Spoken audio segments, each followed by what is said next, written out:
Oh, he's flying an We've got a foothold F-16. in this area. That's and they're nasty. refusing to cooperate. Entry team, you are cleared to proceed with the mission. Fall in behind me. Cuffin. Spirit? Imagine seeing this. Mm-hmm. Oh yeah. American Think I'll go in Airlines. there. Civilian is ready. Civilian is secured. Talk The to entry. frick? Roger that. Trailer I don't know. out. Qantas?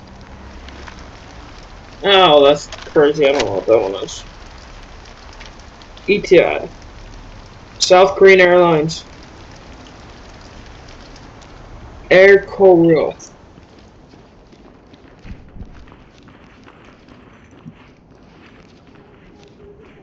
Put it down slowly. Keeping me over the Hands up. Don't move. Police, drop it. Police, get down. Got him. Going into cup.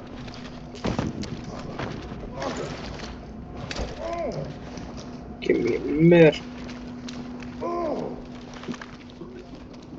How can multi-billion-dollar airplanes be vulnerable to phones? Well, the truth is, they probably aren't, but it's much safer to put airplane mode off so we don't have to learn the hard way, aka a crash, like with most other aviation regulations. And the second reason for it is when your phone is far from cell towers, like when you're flying, it tries sending stronger signals to get service from the cell tower, which effectively turns your phone into a radio jammer, disrupting the service for people on the ground. Can you make an airplane crash? Like, imagine flying over the Atlantic and all of a sudden all your engines stop. You're out of fuel, which kind of sucks. But luckily, airplanes carry so much extra fuel that running out probably won't ever happen to you. So let's say you're flying from London to New York in a Boeing 777. Firstly, you have the trip fuel, which is the fuel you need to fly to your destination, which in this example will be 49,500 kilos, which is roughly 7 hours of flight time. Then you have contingency fuel, which is around 3 to 5% of the trip fuel. Then you have alternate fuel, which is enough to get you from your original destination to your alternate airport, which in this example will be Philadelphia, giving us another 4,400 kilos. And lastly, you have final reserve fuel, which is enough to fly at 1,500 feet for 30 minutes at your alternate airport, which will give us an additional 3,000 kilos. On top of that, the captain always makes sure to have extra fuel if they believe it could come in handy. So from the original 49,500 kilos, we went up to 59,400 kilos, giving us an extra 1 hour and a half of flying.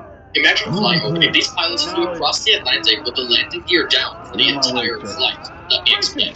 After nearly 2 years of this Airbus A380 being stored in the desert, a new airline called Global Airlines decided to buy the aircraft. However, buying an aircraft that's been in long-term storage requires that extensive checks are performed before it's ready to fly again. One of these checks is testing the landing gear extension and retraction, which, as you can imagine, is quite a challenging task as you have to hold a 250-ton airplane on jacks. Since the storage facility where the airplane was didn't have those jacks readily available, they chose to fly it geared down across the Atlantic to get it to another maintenance center that perform the remaining checks. And now you know why. These pilots flew Washington's US Suspect is down. look out Requesting when camera.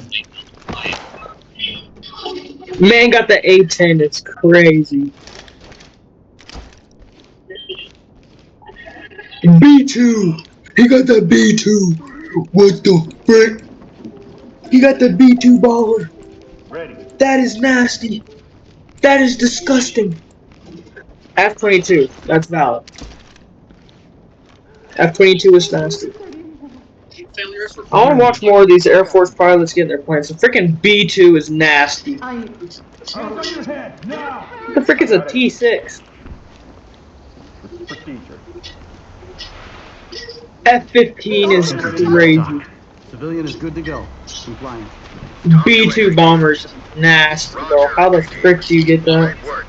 This is part 3 of the 2024 Air Force Challenge, where graduating pilots discover which aircraft they will specialize in for the remainder of